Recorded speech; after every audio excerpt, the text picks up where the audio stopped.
আমার ভাইরা, আল্লাহর নবী বিশ্ব নবী মুহাম্মদুর রাসূলুল্লাহ সাল্লাল্লাহু আলাইহি ওয়াসাল্লাম এই ব্যাপারে বলেছেন, তলাবুল হালালি ওয়াজিবুন আলা কুল্লি মুসলিমিন। আল্লাহর নবী বিশ্ব নবী বলেন, হালাল উপার্জন করা, হালাল উপার্জনের সন্ধান করা প্রত্যেকটা মুসলমানের উপরে আল্লাহ তাআলা ফরজ করে দিয়েছেন। সুবহানাল্লাহ। হালাল উপার্জন করা এটা নফল বিষয় নয়, হালাল উপার্জন করা এটা সুন্নাত বিষয় নয়। ওয়াজিবুন আলা কুল্লি মুসলিমিন, আল্লাহ তাআলা প্রত্যেকটা মুসলমানের উপরে অবধারিত করে দিয়েছেন, আল্লাহ তাআলা প্রত্যেকটা মুসলমানের উপরে ফরজ করে দিয়েছেন। সুবহানাল্লাহ। আমরা শুধু মনে করি নামাজ পড়া, রোজা রাখা, হজ করা, যাকাত দেওয়া, দান করা ফরজ না। আপনি যে হালাল উপার্জন করছেন, আপনি যদি হালাল উপার্জন করেন, আপনার উপার্জনটা যদি হালাল হয়, আপনি শ্রম দিয়ে আপনি কাজ করে যদি উপার্জনটা হালাল বানাতে পারেন, তাহলে এটাও ফরজ ইবাদতের সমতুল্য হয়ে যাবে। সুবহানাল্লাহ। আমার ভাইরা, শ্রমের গুরুত্বের ব্যাপারে, শ্রমিকদের গুরুত্বের ব্যাপারে মহান আল্লাহ তাআলা কোরআনুল কারীমের সূরাতুল জুমআ ২৭ নম্বর পারা ১০ নম্বর আয়াত রব্বুল আলামিন কত সুন্দর করে বলছেন। রব্বুল আলামিন বলেন, ফাইযা কুদিয়াতিস সালাতু ফান্তাশিরু ফিল আরদি ওয়াবতাগু মিন ফাদলিল্লাহ ওয়াযকুরুল্লাহা কাসীরান লাআল্লাকুম তুফলিহুন।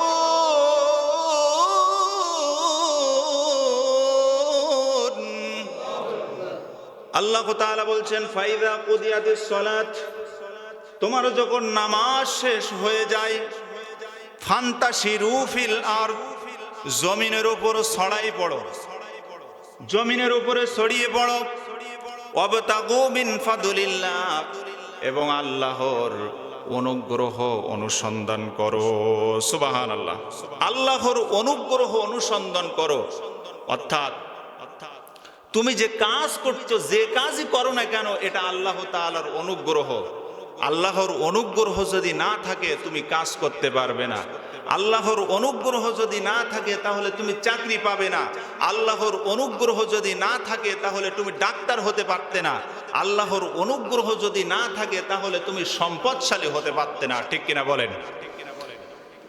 তো আল্লাহ তাআলা বলছেন, ফাইদা কুদিয়াতিস সালাত, নামাজ শেষ হয়ে গেল, মসজিদের মধ্যে আর বসে থাকার দরকার নাই। মসজিদের ভিতরে বসে জিকির শুধু আল্লাহু আল্লাহু সারা দিন ধরে করতে থাকলেন, অথচ উপার্জনের খবর নাই। আপনার পরিবার উপোস হয়ে আছে, আপনার স্ত্রীর ভরণ পোষণের দায়িত্ব আপনি গ্রহণ করলেন না, শুধু নামাজই পড়ে গেলেন, ইবাদত করে গেলেন, মসজিদের ভিতরে শুধু বসে থাকলেন। আল্লাহ বলছে, না, এটা হতে পারে না, এটা হবে না। নামাজ শেষ হয়ে গেল, এখন উপার্জনের জন্য তুমি ছড়িয়ে পড়ো। এটা কার অর্ডার? আল্লাহ তাআলার অর্ডার। আমার ভাইরা, শ্রমিকের গুরুত্বের ব্যাপারে আল্লাহর নবী বিশ্ব নবী মুহাম্মদুর রাসূলুল্লাহ সাল্লাল্লাহু আলাইহি ওয়াসাল্লাম বলেছেন, তিরমিজি শরীফের ভিতরে এসেছে, আল্লাহর নবী বলেন, আত-তাজিরুস সুদুকুল আমিন মা'আন নাবিয়্যিনা ওয়াস-সিদ্দিকিনা ওয়াশ-শুহাদা'i ওয়াস-সালিহিন। আল্লাহর নবী বলছেন যে আত-তাজিরুস সুদুকুল আমিন মানে হচ্ছে সত্যবাদী, বিশ্বস্ত একজন ব্যবসায়ী, সত্যবাদী, আমানতদার, বিশ্বস্ত একজন ব্যবসায়ী। মান নাবিয়্যিনা, কাল কিয়ামতের ময়দানে নবীগণের সাথী সে হয়ে যাবে। ওয়াস-সিদ্দিকিনা, সিদ্দিকগণের সাথী সে হয়ে যাবে। ওয়াশ-শুহাদা, এবং শহীদদের সাথী সে হয়ে যাবে। সুবহানাল্লাহ।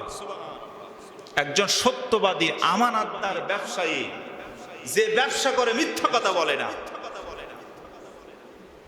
জিজ্ঞাসা করা হয় যে এই মালটা কত দিয়ে কেনা হয়েছে, এখন কেনা হয়েছে এক দাম, বলতেছে আর এক দাম, মিথ্যা কথা বলে ব্যবসা করছে। এই ব্যক্তি তো আমানতদার ব্যবসায়ী নয়, এই ব্যক্তি তো সত্যবাদী ব্যবসায়ী নয়। একজন ব্যবসায়ী সে ভেজাল খারাপ মালগুলো উপরে দিল, খারাপ মালগুলো নিচে দিল, আর ভালো মালগুলো উপরে দিল। এই ব্যবসায়ী তো আমানতদার এবং বিশ্বস্ত ব্যবসায়ী নয়। আল্লাহ বলছেন যে বিশ্বস্ত ব্যবসায়ী হও। বিশ্বস্ত একজন ব্যবসায়ী যদি কেউ ব্যবসা করতে পারে, তাহলে সে নবীগণের সাথী হবে, সিদ্দিকগণের সাথী হবে এবং শহীদগণের সাথী সে হয়ে যাবে। সুবহানাল্লাহ। আমার ভাইরা, এই শ্রমের মূল্য, শ্রমের গুরুত্ব সম্পর্কে আমরা যদি লক্ষ্য করি, তাহলে প্রত্যেকটি নবী রাসূলগণ তারা শ্রম দিয়েছেন, তারা কাজ করে খেয়েছেন। নবী রাসূলগণ শুধুমাত্র মসজিদে পড়ে থেকেছেন, শুধুমাত্র ইবাদত বন্দেগী করে অতিবাহিত করেছেন, নামাজ পড়েছেন, রোজা রেখেছেন, হজ করেছেন, যাকাত দিয়েছেন, তা নয়। প্রত্যেকটা নবী রাসূল কাজ করেছেন। এই ব্যাপারে আল্লাহর নবী বিশ্ব নবী বলেছেন, মা বাসাল্লাহু নাবিয়ান ইল্লা রাআল গনাম। আল্লাহ তাআলা যত নবী রাসূলগণ এই পৃথিবীর বুকে পাঠিয়েছেন, প্রত্যেকটি নবী রাসূলগণ মেষ চড়িয়েছেন। কি চড়িয়েছেন? মেষ চড়িয়েছেন, ছাগল চড়িয়েছেন। আমরা মনে করি যে ছাগল পালা, গরু পালা এটা খুব ছোট লোকি কাজ, তাই না? না, এগুলো ছোট লোকি কাজ নয়। আপনি নিজের কাজ নিজে করেন, এটা হচ্ছে সুন্নাত এবং রাসূলের আদর্শ। সুবহানাল্লাহ। শুধু তাই নয়, নবীদের সাহাবীগণ তানারা উপার্জন করতেন, তানারাও শুধুমাত্র ইবাদত বন্দেগী নিয়ে, মসজিদ মাদ্রাসা নিয়ে, খানকা দরবার নিয়ে পড়ে থেকেছেন, তা নয়।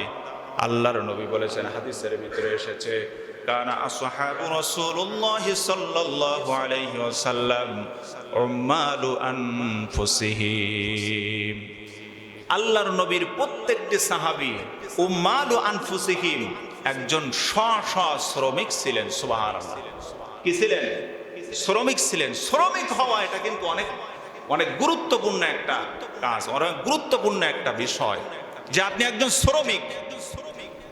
ইসলাম আপনাকে অনেক সম্মান দিয়েছে, অনেক মর্যাদা দিয়েছে। সমাজের লোকেরা হয়তো আপনাকে মূল্যায়ন করে না, সমাজের লোকেরা হয়তো আপনাকে ছোট করে দেখে, কিন্তু শ্রমিকদের ব্যাপারে আল্লাহর নবী বলেছেন যে শ্রমিকদের সম্মান এবং মর্যাদা অনেক বেশি। প্রত্যেকটা সাহাবী শ্রমিক ছিলেন, প্রত্যেক নবী রাসূলগণ তারা শ্রমিক ছিলেন। সুবহানাল্লাহ। আমার ভাইরা, এরপরে 2 নাম্বার বিষয় আসুন শ্রমিকদের মর্যাদা। শ্রমিকদের মর্যাদার ব্যাপারে আল্লাহর নবী বিশ্ব নবী মুহাম্মদ রাসূলুল্লাহ সাল্লাল্লাহু আলাইহি ওয়াসাল্লাম বলেছেন, ইবনে মাজার ভিতরে এসেছে, আল্লাহর নবী বলেছেন, উতুল আজিরা উজরাহু ক্বাবলা আন ইয়াজফারাহু।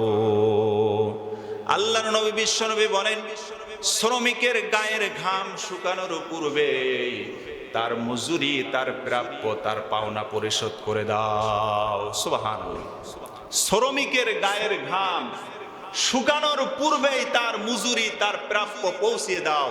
তাহলে এই শ্রমিকের মর্যাদা বিশ্বনবী কত বেশি দিয়েছেন। সুবহানাল্লাহ বলেন। অনেকে শ্রম দেয়, গায়ের ঘাম শুকানোর পূর্বেই তার প্রাপ্য প্রদান করা, এটা হলো অনেক গুরুত্বপূর্ণ আমল। একদিন চলে যায়, টাকা দেয় না, 2 দিন যায়, সপ্তাহ যায়, মাস যায়, এইভাবে শুধু ঘোরাতে থাকে। এইরকম আছে না নাই? আরে কথা বলেন না কেন? আছে কিনা? এটা ছিল আবু জেহেলের চরিত্র। আবু জেহেল তার কর্মচারীদেরকে, তার শ্রমিকদেরকে সে ঠিক মতন টাকা দিত না। এই অভ্যাস যদি কারোর ভিতরে থাকে, তাহলে এই অভ্যাসটা বর্জন করতে হবে। আমার ভাইরা, শুধু তাই নয়, শ্রমিকদের মর্যাদার ব্যাপারে বিশ্বনবী মুহাম্মদুর রাসূলুল্লাহ সাল্লাল্লাহু আলাইহি ওয়াসাল্লাম তিনি বলেছেন, আল কাসিমু হাবিবুল্লাহ। আল কাসিমু হাবিবুল্লাহ, যারা শ্রমিক, যারা স্বহস্তে উপার্জন করে খায়, তারা হচ্ছে আল্লাহ তাআলার বন্ধু। সুবহানাল্লাহ বলেন। যারা স্বহস্তে উপার্জন করে খায়, যারা নিজে কাজ করে খায়, যারা উপার্জন করে খায়, কাজ করে খায়, কষ্ট করে খায়, উপার্জন করে খায়, তারা হচ্ছে আল্লাহ তাআলার বন্ধু। আমরা মনে করি যে মাজারে যে ব্যক্তি দরবার নিয়ে পড়ে আসে ওই মনে হয় আল্লাহর বন্ধু, ঠিক কিনা বলেন? হ্যাঁ, মাজারে যে ব্যক্তি বসে আছে আমরা মনে করি ওই হচ্ছে আল্লাহর বন্ধু। দরবারে নিয়ে যে পড়ে আছে সে কি আল্লাহর বন্ধু? খানকা নিয়ে যে পড়ে আছে আমরা মনে করি ওই মনে হয় আল্লাহর বন্ধু। কিন্তু বিশ্বনবীর ভাষায় আল কাসিম হাবিবুল্লাহ, আল্লাহর বন্ধু হচ্ছে ওই ব্যক্তি যে ব্যক্তি স্বহস্তে উপার্জন করে খায়, কাজ করে খায়। সুবহানাল্লাহ। আল্লাহর বন্ধু আমরা খুঁজে পাই না।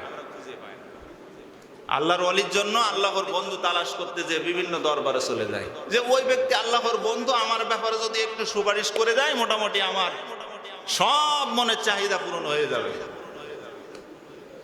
নাউজুবিল্লাহ। আমার ভাইরা, আজ হচ্ছে 1 মে আন্তর্জাতিক শ্রমিক দিবস। এজন্য শ্রমিকদের গুরুত্ব, দায়িত্ব, কর্তব্যের ব্যাপারে আমি কথা বলছি। এরপরে 3 নম্বরের বিষয় হলো শ্রমিকদের দায় দায়িত্ব এবং কর্তব্য। শ্রমিকদের দায় দায়িত্ব এবং কর্তব্য কি? শ্রমিকরাই হচ্ছে একটা দেশ, একটা সমাজ, একটা রাষ্ট্রকে সচল রাখে, সক্রিয় রাখে। এই শ্রমিকদেরও দায় দায়িত্ব এবং কর্তব্য আছে।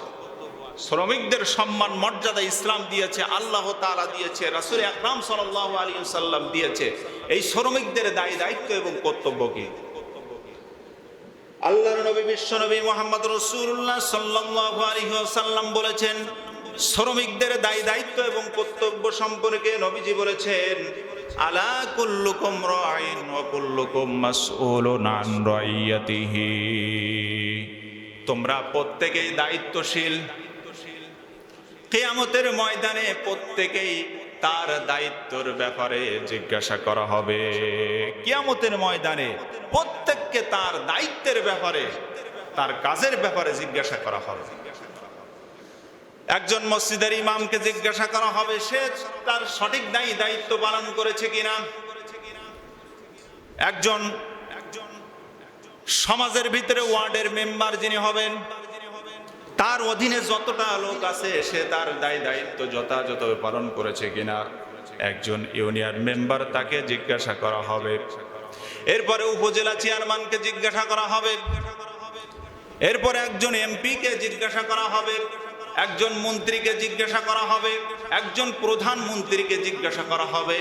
একজন এসপি, একজন ডিসি, একজন এনএসআই, একজন ডিজিএফআই, তাকেও কিন্তু জিজ্ঞাসা করা হবে সে তার দায়িত্ব যথাযথভাবে পালন করেছে কিনা। ঠিক কিনা বলেন? প্রত্যেকেই তার দায়িত্ব সম্পর্কে জিজ্ঞাসা করা হবে। আমার ভাইরা, বাংলাদেশে যদি প্রত্যেকটা সেক্টরে যত দায়িত্বশীল আছে, সরকারি কর্মকর্তা আছে, তারা যদি নিষ্ঠার সাথে, আমানতদারিতার সাথে তারা যদি দায়িত্ব পালন করত, তাহলে এই দেশে অভাব থাকতো না। ঠিক কিনা বলে? ঘুষ দিলে কাজের গতি যতটা বাড়ায় একজন সরকারি কর্মকর্তা, প্রমোশনের জন্য একজন সরকারি কর্মকর্তা সে যতটা দায়িত্ব পালন করে, সরকার তার বেতন দিয়ে রাখছে। একজন সরকারি দায়িত্বশীল হিসাবে, জনগণের দায়িত্বশীল হিসাবে সে ততটা যদি দায়িত্ব পালন করত, তাহলে এই রাষ্ট্রের ভিতরে, এই সমাজের ভিতরে অভাব অনটন থাকতো না। এই রাষ্ট্রটা একটা সোনার সমাজে পরিণত হয়ে যেত। ঠিক কিনা বলেন? আমার ভাইরা, একজন মনে করেন সরকারি ডাক্তার, তার প্রাইভেট ক্লিনিক আছে, আবার সরকারি হাসপাতালে সে চিকিৎসা প্রদান করে। এখন প্রাইভেট ক্লিনিকে একজন রোগীকে যতটা গুরুত্ব দিচ্ছে, মূল্যায়ন করছে, সরকারি হাসপাতালে অতটা গুরুত্ব কি দেয়? আরে কথা বলেন না কেন? প্রাইভেট ক্লিনিকে যতটা গুরুত্ব দিচ্ছে একজন রোগীর ক্ষেত্রে, একজন সরকারি হাসপাতালে একজন রোগীকে অতটা গুরুত্ব দেওয়া হচ্ছে না। তার মানে তার জায়গা থেকে সে তার দায়িত্ব যথাযথভাবে পালন করছে না, ঠিক কিনা বলেন? এজন্যই রোগীদের সঠিক ট্রিটমেন্ট হচ্ছে না। আমার ভাইরা, এখন মনে করেন ওটা অনেক দূরে, নিজের ক্ষেত্রে একটু চিন্তা করেন। আমরা যে যে অবস্থানে আছি এই অবস্থান থেকে আমরা কি আমাদের দায়িত্ব পালন করছি কিনা? মনে করেন আপনি একজন শ্রমিক, অন্যের জমিতে আপনি কাজ করেন। এখন নিজের জমিতে যে পরিমাণে আপনি কাজ করছেন, নিজের কাজের ক্ষেত্রে 2 ঘন্টার কাজ আপনি 1 ঘন্টায় করছেন, কিন্তু অন্যের কাজের বেলায়, অন্যের কাজে যখন যাচ্ছেন সেক্ষেত্রে আপনি দেখা যাচ্ছে 2 ঘন্টার কাজ আপনি 4 ঘন্টা লাগাই যাচ্ছেন। 2 ঘন্টার কাজ যদি 4 ঘন্টা আপনি লাগাই দেন, তাহলে আপনার এই উপার্জনটা কি হালাল হলো? আরে কথা বলেন না কেন? এখন কথা তো বলতে হবে, কোরআন হাদিসের কথা। কারোর মাজার উপর দিয়ে যাইতে পারে, কারোর মাথার উপর দিয়ে যাইতে পারে, আবার কারোর ঘাড়ের উপর দিয়েও যাইতে পারে। আর কোরআন হাদিসের কথা তো আমাকে বলতেই হবে। তাহলে দেখেন আপনার জায়গা থেকে আপনি আপনার দায়িত্বটুকু সঠিকভাবে পালন করছেন কিনা। আপনি যদি ভালো একজন শ্রমিক হতে পারেন, বিশ্ব নবীর সাথে আপনার হাসর হবে। সুবহানাল্লাহ। আমার ভাইরা, তাহলে এই শ্রমিকদের মর্যাদা ইসলাম কত বেশি দিয়েছে। আন্তর্জাতিক শ্রমিক দিবস আজকের এই শ্রমিক দিবসে আমাদের আহ্বান, 1 নম্বর আহ্বান হলো ন্যায় এবং ইনসাফের ভিত্তিতে দেশের শ্রমনীতি ঢেলে সাজাতে হবে। ন্যায় এবং ইনসাফের ভিত্তিতে। 2 নম্বর আমাদের আহ্বান হচ্ছে চাল, ডাল, ভোজ্য তেল সহ নিত্য প্রয়োজনীয় খাদ্য দ্রব্যগুলো মানুষের ক্রয় ক্ষমতার ভিতরে নিয়ে আসতে হবে, ঠিক কিনা বলেন? চাল, ডাল, নিত্য প্রয়োজনীয় যে দ্রব্য, এই দ্রব্যগুলো আমাদের ক্রয় ক্ষমতার ভিতরে নিয়ে আসতে হবে। এরপরে 3 নাম্বার হলো দেশের ভিতর থেকে চাঁদাবাজ, টেন্ডারবাজ এগুলো বন্ধ করতে হবে সরকারকে। কথা বলেন ঠিক কিনা? সরকার এবং সরকারি দায়িত্বশীলদেরকে উদাত্ত আহ্বান করব যে দেশের ভিতরে যত চাঁদাবাজি আছে, টেন্ডারবাজি আছে, এগুলো সব বন্ধ করুন। বন্ধ করলে এই দেশ সোনার দেশ হয়ে যাবে। সুবহানাল্লাহ। দেশ স্বাধীন হলো 55 বছর, এখনো দেশের মানুষেরা প্রকৃতপক্ষে যে শান্তি, সুখ শান্তি, সেই সুখ শান্তি কি দেশের মানুষেরা পেয়েছে? পায় নাই। দেশের ভিতরে দুর্নীতি হয়, দেশের ভিতরে চাঁদাবাজি হয়, দেশের ভিতরে টেন্ডারবাজি হয়, দেশের ভিতরে খুন হয়, হত্যা হয়, ধর্ষণ হয়, ঠিক কিনা বলেন? এগুলো দেশের মানুষ এখনো প্রকৃতপক্ষে সেই শান্তি, নিরাপত্তা না পাওয়ার পিছনে কারণ হচ্ছে সৎ এবং যোগ্য দায়িত্বশীল নেত্রী এখনো পর্যন্ত দেশের প্রত্যেকটি আসনে, প্রত্যেকটি জায়গায়, প্রত্যেকটি সেক্টরে এখনো পর্যন্ত আমরা বসাতে পারি নাই। এজন্যই দেশের ভিতরে এখনো প্রকৃতপক্ষে শান্তি দেশের মানুষ এখনো পায় নাই, ঠিক কিনা বলেন? এরপরে 4 নম্বরে আন্তর্জাতিক শ্রমিক দিবসে আমাদের আহ্বান হচ্ছে কৃষকদের পণ্যের সঠিক মূল্য প্রদান করতে হবে। একজন কৃষক কত কষ্ট করে। একটা দেশ, আমাদের দেশ কৃষি নির্ভর দেশ। কৃষির উপরে আমাদের দেশের অর্থনৈতিক চাকা সচল থাকে। কিন্তু কৃষকদের ক্ষেত্রে কেমন হচ্ছে? একজন কৃষক তার ফসল উৎপাদনের জন্য কত টাকা সে খরচ করছে চিন্তা করেছেন? এই যে সারের খরচ, এরপর হচ্ছে ঔষধের খরচ, মেশিন খরচ, জোনের খরচ। আর এখন তো জোন একেবারে একটা সোনার হরিণে পরিণত হয়েছে। জোন পাওয়া কত কঠিন। যারা এখন চাষ করেছে তারা কিন্তু ঠিকই টের পাচ্ছে, বুঝতে পারছে। হ্যাঁ, 3 বাজার মিলেও একটা জোন পাওয়া যাচ্ছে না। এদিকে টাউন শরীফের বাজার, সুশীলগাতি বাজার, দেবাটা বাজার মিলেও একটা জোন, একটা কাজের লোক মিলানো কষ্টকর। তো একজন কৃষক কত কষ্ট করে সে ফসল উৎপাদন করছে, তার মনে করেন 20,000 টাকা খরচ হয়েছে। ফসল একেবারে ঘরে ওঠানো পর্যন্ত তার 20,000 টাকা কষ্ট হয়েছে, খরচ হয়েছে। এখন এই খরচ তার যে হয়েছে, গোটা সম্পদ তার যদি বিক্রি করে দেওয়া হয়, তার যে ধান, তার যে বিশ্রী বা যেগুলো আছে, এইগুলো যদি বিক্রি করে দেয়, 20,000 টাকা যদি না পড়ে, তাহলে সে এই কৃষি এই কাজ করে তার কি লাভ হলো? তার এই কাজ করে, কৃষকগিরি করে তার কি লাভ হলো বলেন? এজন্য আমাদের আহ্বান হচ্ছে, আন্তর্জাতিক শ্রমিক দিবসে আমাদের আহ্বান হচ্ছে, কৃষকদের উৎপাদিত পণ্যের ন্যায্য মূল্য নিশ্চিত করতে হবে। ঠিক কিনা বলেন? ধানের দাম কি আগের থেকে বাড়ছে না কমছে? হিসাব মতন খরচ বেড়েছে মানুষের, প্রত্যেকটা কৃষকের খরচ বেড়ে গিয়েছে, কিন্তু ধানের দাম কমছে। বিচলির দাম তো একেবারে আরো কমে গিয়েছে, অনেক কম হয়েছে। তো এই যদি দেশের অবস্থা হয়, তাহলে কৃষকরা চাষই করবে না। কৃষক যদি চাষ না করে, দেশ চলবে কিভাবে বলেন?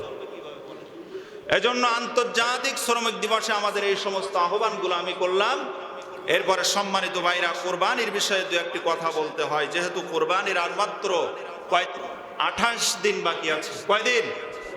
28 দিন বাকি আছে।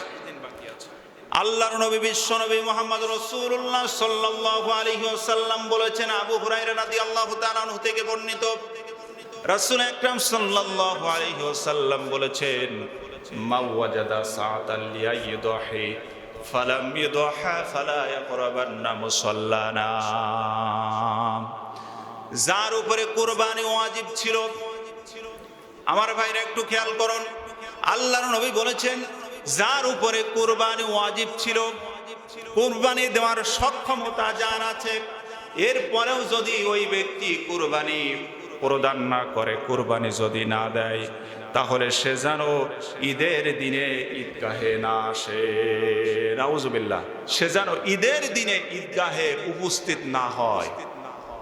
আমার ভাইরা, এই কুরবানির সময় এক শ্রেণীর মানুষ কুরবানি করে আনন্দিত, আবার আর এক শ্রেণীর মানুষ তারা কুরবানি না করেও আনন্দিত। কুরবানি করে আনন্দিত কারা? কুরবানি করে তারাই আনন্দিত যারা হিসাব করে দেখেছে আমার উপরে কুরবানি ওয়াজিব হয়েছে এবং আল্লাহ তাআলার একটা মহান হুকুম, এই হুকুমটা আমি পালন করতে পারছি, আল্লাহ তাআলা আমাকে তৌফিক দিয়েছেন, আল্লাহর রাস্তায় একটা প্রাণী আমি কুরবানি করতে পারছি, আল্লাহর সন্তুষ্টি অর্জনের জন্য আমি কুরবানিটা করতে পারছি। এই হিসাবে কোরবানি করে এক শ্রেণীর মানুষ তারা আনন্দিত। ঠিক কিনা বলেন? দুই নাম্বার হচ্ছে কোরবানি না করে আনন্দিত কারা? কোরবানি না করে আনন্দিত তারা যাদের উপরে কোরবানি ওয়াজিব হওয়ার পরেও কোরবানি না করে তারা আনন্দিত। কোরবানি না করেই তারা হিসাব করে রেখেছে, কোরবানি না করে আমি কোরবানি করে যতটা মাংস পাইতাম, গোশত পাইতাম, কোরবানি না করে তার থেকে 2 কেজি মাংস গোশত আমি বেশি পাচ্ছি। ঠিক কিনা বলেন? কোরবানি করে যতটা গোশত পাইতাম, মাংস পাইতাম, কোরবানি না করে তার থেকে 2 কেজি বেশি পাচ্ছি, 3 কেজি বেশি পাচ্ছি। আমার ভাইরা, এই কোরবানির সময় এক শ্রেণীর মানুষ কোরবানি করে না। কোন কারণে? আকিকা করা হয় নাই। কি বলে? আকিকা করা হয় না। আমার ভাইরা, এই মাসালাটা মাথায় বাড়ি নিয়ে তারপরে বাড়িতে যাবেন। আকিকার সাথে কোরবানির কোনো সম্পর্ক নাই। আকিকা একটা ইবাদত, কোরবানি আর একটা ইবাদত। আকিকা একটা ইবাদত, কোরবানি আর একটা ইবাদত। আকিকা না করে কোরবানি করলে তাতে কোনো প্রকারের সমস্যা নাই। আকিকার গুরুত্ব একরকম, কুরবানির গুরুত্ব আরেক রকম। আকিকার করা হচ্ছে সুন্নাত। আকিকা করা কি? সুন্নাত। এমনকি কোন কোন ইসলামিক স্কলারগণ বলেছেন, কেউ যদি আকিকার না করে তাহলে তার গুনাহ হবে না, তবে সুন্নাত তরফ হবে। কিন্তু কুরবানি ওয়াজিব হওয়ার পরে যদি কেউ কুরবানি না করে, অবশ্যই অবশ্যই সে গুনাহগার হবে। সুতরাং আপনি এই চিন্তা করবেন যে আমার তো এখনো আকিকার হয় নাই, তো আকিকার আগে করব, তারপরে কুরবানি করব। তা আকিকার এবছর করতে পারছি না, সামনের বছর করে তারপরের বছরের থেকে কুরবানি করব। এই রকম করার কিন্তু কোনো প্রকারের সুযোগ নাই।